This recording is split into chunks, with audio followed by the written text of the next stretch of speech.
Welcome to today's episode, the podcast where we discuss the most recent installments of a different series every show. It's Monday, May 12th, the time of the year when showrunners are biting their nails because this week, Fox's, and I know I begrudgingly gave this show a good review, Universal Basic Guys was renewed. It has a 4.8 on IMDb, a 29% on Rotten Tomatoes. NBC followed suit with Suits LA, get it? I also happened to give that bad show a pretty good review because I enjoyed how wonky the first episode is. I'm under no guise. I understand that is a bad show legally and accurately. Like it just misses the mark. It's got a 5.4 on IMDb, a 39%. It was canceled. CBS canceled something that you gave a bad review to a long time ago, The Equalizer. I thought it was going to be Found, but CBS, yeah. It was. Found also got canceled, but 5.6 on IMDb after all these years. Queen Latifah's not happy. It had a 67% on Rotten Tomatoes. I'm going somewhere with this. Apple renewed the studio, which we're both enjoying right now, still coming out with episodes, and Netflix decided that it's finally going to get rid of its interactive specials. So if you like Bandersnatch or the Kimmy Schmidt one where you got to play through, they're gone. They're not going to be making any As of today, they're gone. You cannot play them anymore on Netflix. The Bear Grylls one also? Is that one canceled? That's the one you're concerned about? I was more upset when I heard Bandersnatch was leaving because I was just like, that's insane. How are you going to go? How can you get rid of an episode so important to that series? You know?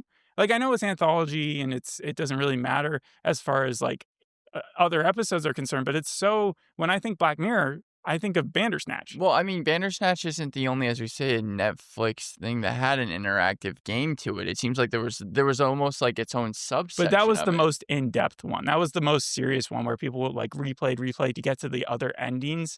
I don't know. I'm going to remember that one fondly. Also had Will Poulter in it at the time.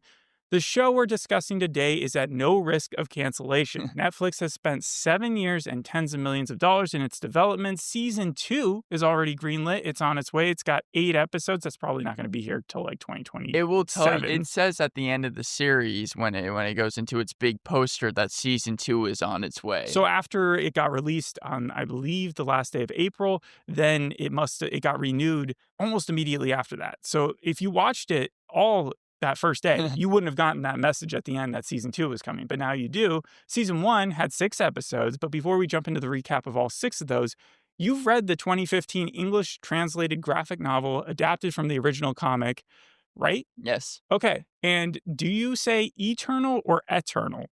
I say eternal. You say eternal? Yeah. So in that way, it's Eternaut because it's eternal astronaut, yes. Right? And so the Eternaut, let's play a little trivia game with the show. Did the original Twilight Zone premiere before or after the last issue of El Eternaut ran in Orocero Seminole comics back in the day? Before. Right. So that means that Twilight Zone, you think, came out when? I think the 60s sometime. So I would go with maybe 63. It was actually after. So the original El Eternauta series went from 57 to 59. It concluded on September 9th, 1959. Rod Serling's Twilight Zone premiered less than a month later on October 2nd. So it's close. But Buenos Aires facts. Which of these is false? I'll give you 4. Ready? Has the most bookstores per capita in the world. Buenos Aires does. Will host the 2036 Olympics. The old Pope, the one that just passed away, Pope Francis, he used to bounce at a nightclub in Buenos Aires. Or in 1988, a poodle plunged off a high-rise and killed 3 people. Which one of those is fake? I will go with the poodle jumping off the high-rise. No, that happened. That was tragic back in the day. But it's the fact that they'll be hosting the 2036 Olympics. The Pope was a bouncer. How did I not know that? The old Pope.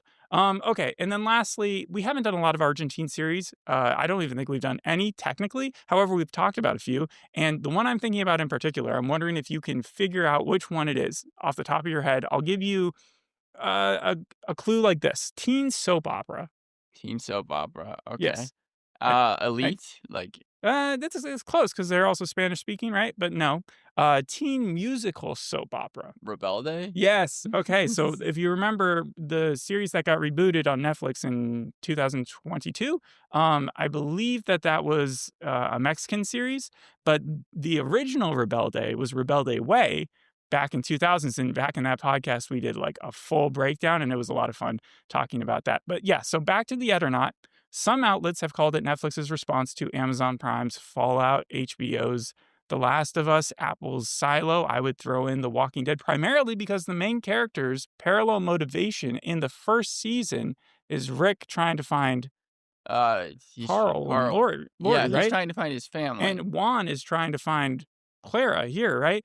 But what is the most terrifying thing about the show and the comics? I would say probably the aliens, which is why I also compared it to Apple's Invasion, even though the aliens here look way better than Apple's did. Also, Bird Box, because I know at least in the comics, it was like the sky was making people go crazy. So you just jumped from one to the other, because one of the things that they do is the snow, right? Yes. And that's the conditions. And then the other one is just the fact that they're aliens, which Well, you don't understand that into the show until later on, right? I would also say the happening as well when you're talking about conditions, because Right. it's like the wind The is environment, evil, the snow. atmosphere. I would compare it to the mist, because you have like scary monsters hiding in the mist. But more specifically, I would say the rain, because in that series, it was about a virus that was in the rain. And this is like a virus or this is like asbestos or something crazy in the snow, which is immediately killing people off. Toxic fallout. If you've ever played RimWorld, it's like that, but it takes a while to incubate. Silo, the same way. The only time I've ever seen it where where the thing is always you can't go outside.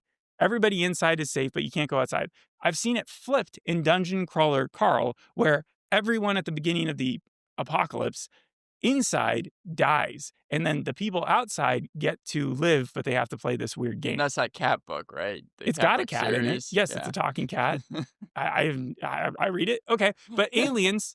Yeah, War of the Worlds. What else can you say? Oh, War of the Worlds is a good one. Like I said, Last of Us, you kind of took a lot of them because I had Silo and Fallout as well. A lot of just apocalyptic shows where the main characters have to venture out into the unknown. The Colony, Hitchhiker's Guide, and then you said Invasion because of the bug aliens, the mind control. Invasion is like what you wouldn't want to be compared to, though, because that's such a slow burn show.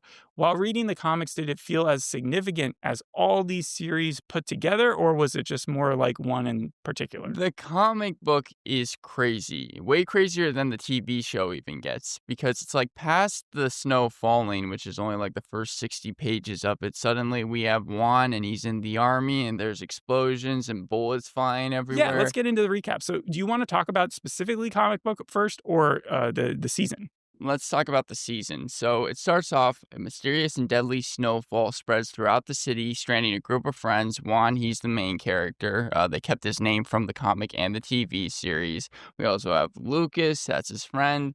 Tano, who really goes by Favali. I think that's also his name in this show, but in the comic, he goes mostly by Favali. There's Russo, and then Omar, and Omar is his brother-in-law, Russo's brother-in-law. But they're all friends. Yes. They're all at a poker game? However, actually, I think it's Tano. He doesn't like Omar. Okay. Omar is a little bit crazy. He's not exactly in his right head. But is that at the beginning of the series or after the snow has started to kill people? Well, he goes crazier as the snow starts to kill people. But even at the beginning, we can see that Tano and him, he's like the one friend that he didn't want Russo to bring, but Russo did anyways. Mm-hmm. And then, so suddenly all the snow starts falling. Russo, he ends up going outside. He takes the place of Polsky. That was his name in the comic, at least. And he ends up dying. And we're even seeing this all throughout. There was even, I think my favorite parts are when the TV series like rip something straight out from the comic book, because you can even see the neighbors, they open up a window, they're dying, and so Juan is like, you know what, I need to find my family. A difference in the comic book. You mean they did like a rotoscoping thing where they took the comic book picture and then they had people in that exact place, so like right. The opposite of rotoscoping? Because in the comic book, I think Juan is actually with Elena, like not only married to her, where in the TV show right. They're divorced, but also I think they're actually at the house and they're trying to tell the neighbors, don't open up the snow because people are dying, but the neighbors don't get that message and then they end up dying. There's more depth to the series. It was 106 issues originally. However, if you're going to make a TV show, if we've learned anything from The Last of Us or The Walking Dead or any of those, they have to give more to a character than, I guess, just a brief, like, you used to be in the war or something like that. Instead, now he has PTSD, right? Yeah. Well, he's also getting flashes throughout the series. They also aged up His kid? Yes, just like The Last of Us. His kid, I think, in the comic book is named Martita. Here, it's Clara, Yes. and I couldn't tell. I think that she was one of the people that was on the boat at the very beginning scene Right. where That people was one start of my dying. questions is after we see her friends die on the boat and she's stuck in the middle there, how did she steer it? And also, like, if every electronic out there lost because there was like an EMP blast or whatever Right. it's called, and so like nothing was getting anything with an electrical like signal lost any sort of energy. I wouldn't, and even cars stopped working, their motors stopped working. So how did she steer a boat or get it to work? Well, that's a big question that they answer kind of in episode 6 in the finale of the series. Great. Because for a long part of this show, at least for a lot of episodes, Juan, he goes out into the snow. That's how the first episode ends, and he's just trying to find Clara. So Like he the has a entire gas mask time. though, right? Yes. So he's like a maverick. He's like, I'm gonna go and find my daughter. Well, you see from I think it was the cover art of the comic book. That's what Juan is, and he's just trying to. Yeah, he needs to find his kids, which again, which was very different from the comic book because he's already with his wife and his kid by the time that the thing starts. And she's a baby. Yes, well, she's like I was thinking toddler. 5 or 6 years Oh, old. okay, older. Yeah, she's young, but the point is that usually when they were going out in the comic book at the very beginning, it was to get supplies. It was just kind of trying to see what was going on. Here it was So it was like Quiet Place almost, where he was the dad. Did they all have little gas masks? well, they all end up having to make kind of the suits because if any snow falls on them. So silo-ish. Well, that was also a question that I had. So in episode 2, because we really do follow Juan, he goes to Elena's house, and then Elena informs him that, oh no, Clara is actually with these people that she was getting dinner with that night.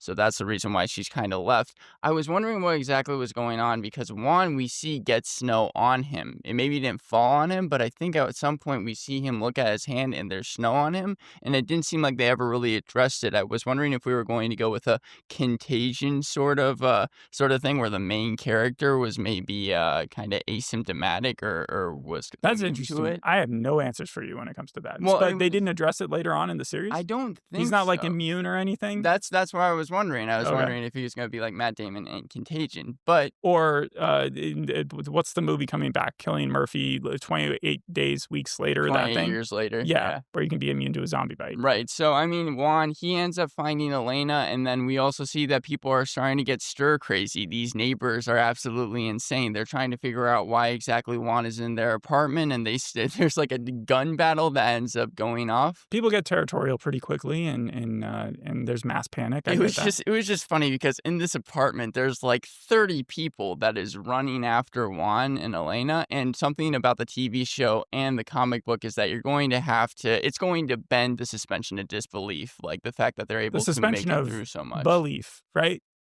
Yeah. Yeah, okay, go ahead. But yeah, so then Juan, he ends up getting knocked out, but they escape the apartment, and everyone is all back together at the end of episode 2. I should also mention that in the first episode, there was a delivery driver named Inja, I think, and she ends up Is that the joining DoorDash? the group. Yes. DoorDash lady? Okay. So I'm assuming she wasn't in the 50s. They didn't have DoorDash back then. No, and neither is Omar, the brother-in-law. Mhm. That those two characters were completely made up. The reason that I bring up Inja, though, was because at the beginning of the third episode, we see that she actually wasn't even supposed to be the person that was delivering the meal that night. That was supposed to be, I think, her brother, but the brother was playing like a football game. I did hear about that, yes. Yes. Football or it was soccer? Yeah, soccer. Yes. Okay, gotcha. Yeah. No, it's football. I was just wanting to make sure that I wasn't thinking they did American football in Buenos Aires. No. FUT. No, it was more me being stupid than you. Okay, so I hear like the first half a season is kind of this slow burn epic where he is tracking down these people. He doesn't know what the real threat is. He just thinks that it's this toxic fallout that came out of nowhere. But when do you start realizing that there's an extraterrestrial around going on? episode 4? It's also hinted at in episode 3. So Juan and Elena go to school. That's where they find Pablo. Pablo is from the comic. He's also aged up though, and it's a lot different because they knew who Pablo was in the comic book. He was just this kid that was kind of in a basement at a store. And they why were they looking for him? Well, here it was just because they went to Clara's school to see if this is where she was. And in the comic? And in the comic, it's because they go to a store and they're trying to get supplies as the But snow is falling both down. times they run into him, and it wasn't like they were intentionally trying to get to Yeah, this kid. He it's doesn't just have some Eugene level Walking Dead information that he needs to get to a center in DC to save the world, right? nothing like that. Got No. it. Okay. But they end up trying to see where Clara is, and then Pablo says he knows the location, but really he just brings him to their house where he sees that his family is dead, so he starts freaking out about everything. And they also then get robbed. I think they lose their truck and they lose some because two people hold them at gunpoint. But this is kind of what you were talking about. At the very end of that episode, we see those two people die because we hear something and we suddenly see this car just like crash out of nowhere So that they some were cars in. do work, yes or no?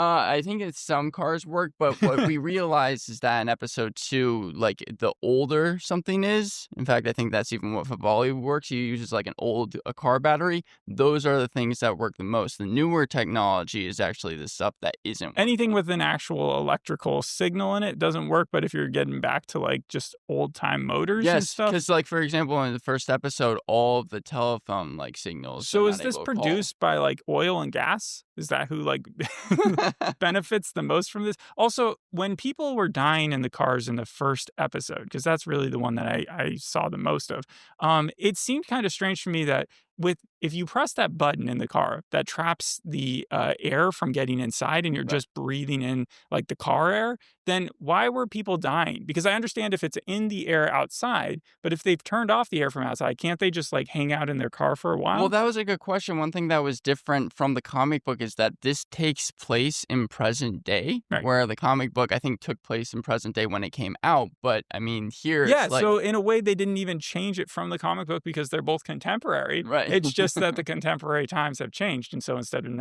63 was you. So they actually took place a couple years in the future Yeah. Well, no, they took place. So, because it okay, went from it's hard to. 57 to 59. Yes, right. And then they say, yeah, what ends up happening is going to come in 1963. So, So have yes. you seen a timeline talking about like 2030? No, there's been no timeline. I couldn't even get a date, I don't think, from the TV series. Right, It's just you're supposed to kind of be able to tell from context clues that it cell takes phones, place. all that stuff. Right. And so then finally we get to see some bugs in the 4th episode or Now, are these beetles. good bugs or are these invasion bugs? Oh no, were actually pretty scary. The CGI team, I thought did a good job on them because even though they're beetles in the comic books, bugs in the TV show, they're wrapping people up in webs. So they're like spider Yeah, bugs. and it happens really, really fast. That was, I think, the 4th episode was when we got the most bugs because Yeah.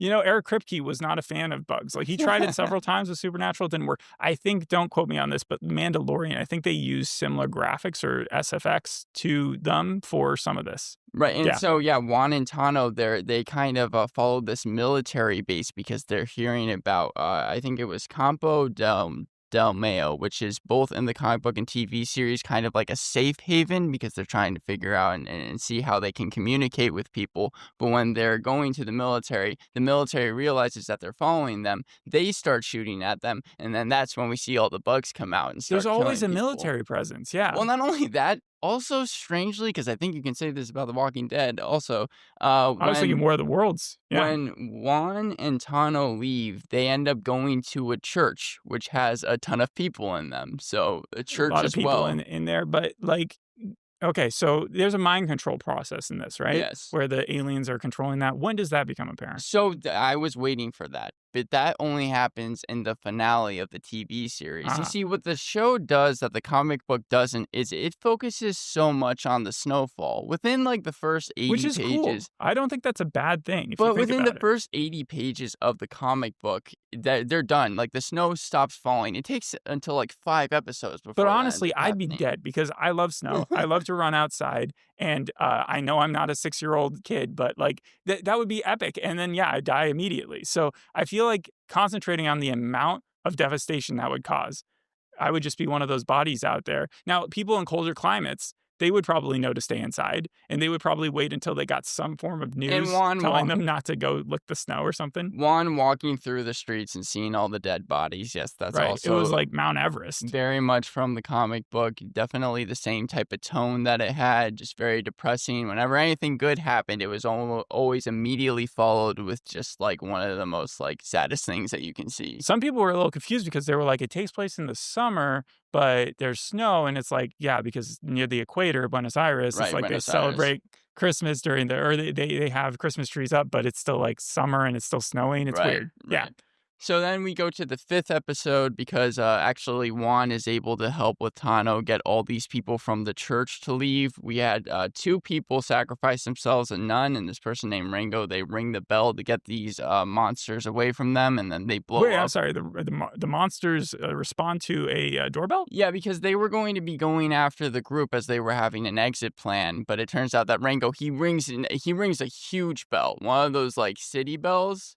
Oh, so like a Hunchback of Notre Dame, Yes. like he's just like pulling the ring. Because they're at a church. And yeah, then I thought you were saying it was like a doorbell. No. Like he what was it? Not Dine and Dash, but the thing where like the kids go up and hit the buzzer, and then like the aliens come out all angry. And No, this is this is one of those huge bells, and then they set the church on fire. He ends up risking himself. I think the fourth episode was probably my favorite out of the whole entire series. If the aliens look like spiders, how did you not compare this to eight-legged freaks? Eight-legged freaks? Yeah, you don't know that movie? No. Okay, well, how about the one that had Matt Parkman in it from a long time Big ago? ass spider? Yeah, that big-ass was spider. just one spider. Here, again, I was mostly I was mostly comfortable with calling them beetles because that's how they were referred to in the comics. Yes. But here, like I said, it's bugs. And in the 5th episode, it almost feels like this all was for naught because Juan reunites with Clara. Clara has just made it back to the house somehow. She just walks right in? By the time that Juan gets back to the house, he sees that Clara is there. And we don't really get an answer as to why. And then they end up going to a mall, and there's some havoc that happens there. You glossed over the fact that is this before everybody's able to go outside again? No, everyone is wearing those masks. No, but I mean, by the end of the series, the brief glimpse I got was like everybody had run out into the streets, and I would assume that's because once they get to the mall, the snow stops falling. And everybody assumes just because the snow has stopped, that means it's safe? Yes.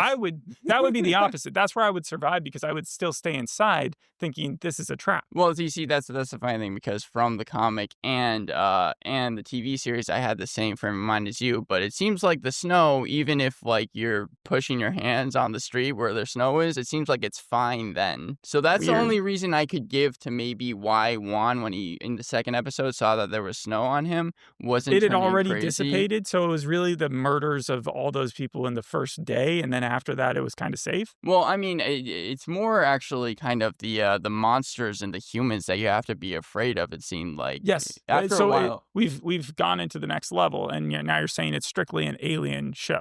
Yes. Yes. But it's also the humans as well, because humans even start attacking the mall. There's a guy that we learn about that episode. His name is Mickey. He has a very weird eye, but he ends up dying. And then it just is kind of the final episode. And Juan is like, you know what? We need to join this mission. This is actually very much from the comic where he ends up joining the army along with Favali. Pablo's there as well. I think that Inga is also there. And they're going to try and get to a radio tower to tell others to assemble at Campo de Mayo by train. So lost because radio tower.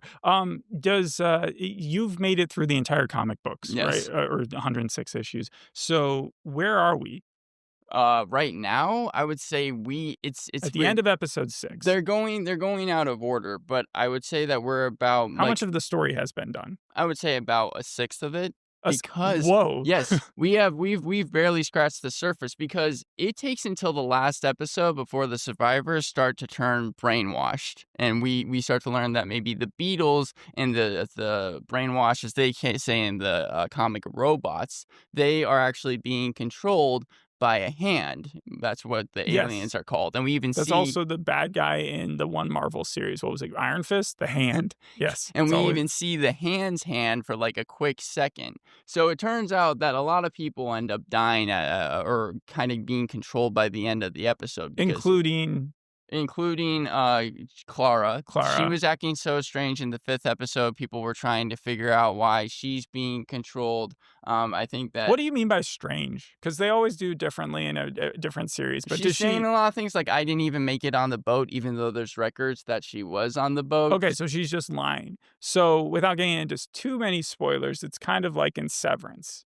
Yes. Right. No, it's almost exactly like that. But the only person that actually ends up dying in the finale is Lucas. He ends up stabbing Omar because he's kind of turning a little crazy. They're playing Truco just like in the 1st episode. And then he starts talking about how everything is happening for a reason. And Juan and Favali, they try to stop him, but he ends up just jumping off committing suicide. I have to be honest, there seems to be more going on in the show than I gave it credit for, because after the 1st episode, I saw you watching it at several points, and I just kind of made the assumption, because I saw the dreariness, that it wasn't moving that much. But it does seem like a lot was done there. It sounds like a lot was done in the comics. Inga is brainwashed. Omar has been stabbed. Juan and Tano are end up escaping, but they're trying to figure out what exactly is going on. And then finally, I was glad because they gave us at least a little bit of an answer. Juan, he realizes that he's been going through this before. There's a sense of deja vu. He says that he's lived through it. That's how he knows this guy named Franco at the end of the last episode. So time travel has now become part of this. Right. And so now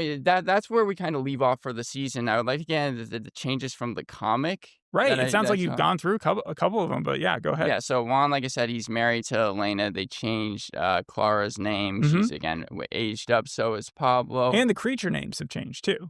Yes, right. Bugs and beetles. There's no Omar and Ingma, and yeah. After the beginning, it seemed like almost from the comic, if they were to adapt it straight, this would need a Lord of the Rings, like Rings of Power type budget to show everything that they were going to do. Because even though there are definite homages to the comic, like Juan, for a good majority of the comic, I would say hundreds of pages, joins the military. And there's a huge thing there. He doesn't see Elena and Martita for the longest time. Huh. And he's joining it with Favali, and there's some characters that we learn about there that we only see for a couple seconds. And do you think here. it's because he's older that he wouldn't even be in the military, or because they added that his military experience into his PTSD so that instead you just get the backflashes? Yeah, I mean, we learned that really what the backflashes were is that Juan is kind of just able to tell the future. One of the biggest... Oh shit, those are forward flashes, Right. sort of. Yes. Okay, that's cool. One of the problems, though, that I had with the TV series is that the term Eternaut, especially when you read the comic, does not make any sense. Eternal astronaut? Yes, because the comics kind of has an iconic framing device where it takes place in 1959, and without getting into spoilers, the TV show cut that entirely, making Eternaut really, because we don't see him have kind of the power that Juan has. Right. And there's a giant, not cliffhanger, but thing that's coming. It gets really meta, and they Right. haven't even touched on that, right? Not But in even the comic remotely. books, it happens fairly early. Also, I was kind of sad because it took the monsters way too long to show up in the series. They show up a full, I would say maybe it's over halfway through before we finally even see what the monsters look like. Well, maybe they plan to go 10 seasons. Well, I don't know how long they're going to plan to do that. But also, there's so much that happens in the comic book. We see the aliens. We don't just see an arm of the aliens. We see multiple of them. We're taken inside spaceships, and it just seemed like the show wasn't even really willing to kind of go that far yet. And I kind of wish that they had just changed the pacing up a little bit, because I felt like it impacted the story. Right. These are not short episodes. They're all, I would say, around 50 to 60 minutes. So I found that to also be a con. I think that the show, like I said, the tone it's able to get down. Some of the cinematography is really beautiful because you see snow, huge landscapes, a ton of white. Mhm. So, I mean, I like the way that it was shot. I thought that the acting was fine as well. Strong performances across the board. I'll give you a little bit of a background on the commitment that Netflix had to this series, because they put $35 million into the Argentine economy while making this. They had 50 locations there, 35 sets, over 3,000 people involved in the cast, extras, stunt doubles, all that stuff, 400 people on crew. It took 2 years for script development and writing, 4.5 months of pre-production, 148 days of filming in Buenos Aires, and then over a year and a half of post-production. That's like 5 years. Yeah, then add in the pandemic and all that, and they started in like 2018, 2019. They thought they'd have this thing out by like 2023, 2022. And so now the next season, you would hope that it's able to come out. But if The Last of Us is telling us anything, or Game of Thrones and all that jazz, and the fact that they're coming out with more episodes, who knows? Probably 2027, 2028. It's just strange that it took that much amount of time and there was just things in the stories that dragged so much. Like Juan spends episodes searching for Clara. Like I'd say episodes 1 through 5. And then by the end, it's just Clara is at home. She's Do able you to think make it that there. part of it's just because they want to keep the series grounded? Because they know that at a certain point in the comic, it gets pulpy. Because like H.P. Lovecraft, pulpy. Like Lovecraft Country, pulpy. Weird stuff starts to happen. You have time travel, mind control, alien invasion, meta breaking, fourth wall type stuff. So yeah, when I hear your complaint about it, I feel like maybe it was like an artistic decision by the director who also served as the writer, Bruno Stagnaro, who also wanted to keep this as authentic to Buenos Aires as possible so that he could get the permission from the family. Maybe, but it just also felt like even characters from the comic book, like Lucas, does basically nothing for the series. He doesn't help it in any type of way. He felt like a way bigger part in the comic book. He felt like one of the main three when you had Favoli and Juan, and here he almost does nothing. As much as I understand that they were trying to add characters, Right. In depth, yeah. the Inga person, the delivery person, didn't really see a need for them. Omar just seemed to be someone that was supposed to be kind of the evil one out of the group, even though they keep him around. New York Times kind of gave a positive review, but also said sort of what I think you're getting at, which is that by every show doing the same thing, needing to provide so much depth and seriousness to its main adventurers, it then creates a tasteful soap opera because it Right. becomes a little cliche. How Exactly. many times do we have to follow the PTSD vet? Like, Or yeah. even on top of that, just the main character being able to tell the future in some way. Quick flashes and suddenly it's like they need to figure out a way to try and stop everything. It feels like that's been done a million times as well. Yeah, most recently like 11 and Stranger Things and everything else. But yeah, the interesting thing about the author though is that he disappeared in 1977. The government took him away because he was well known to be like there's a very political message in the comics, and then they even reissued the comics with an even stronger political message. And so he was just like forcibly disappeared, and no one knows what happened besides the fact that he probably died. Hector Herman Osterheld. The artwork was done by Francisco Solano Lopez. I just wanted to put their names into the podcast. The artwork was really, really good in the comic. And just with how much they were able to jam pack, that's why I felt like the TV show was kind of disappointing. That's why I was originally going to kind of go really low with the show, like 3.5 to 4. But it's really not that bad. It's just overall felt kind of boring, long, sluggish. Some parts of the story didn't make a lot of sense.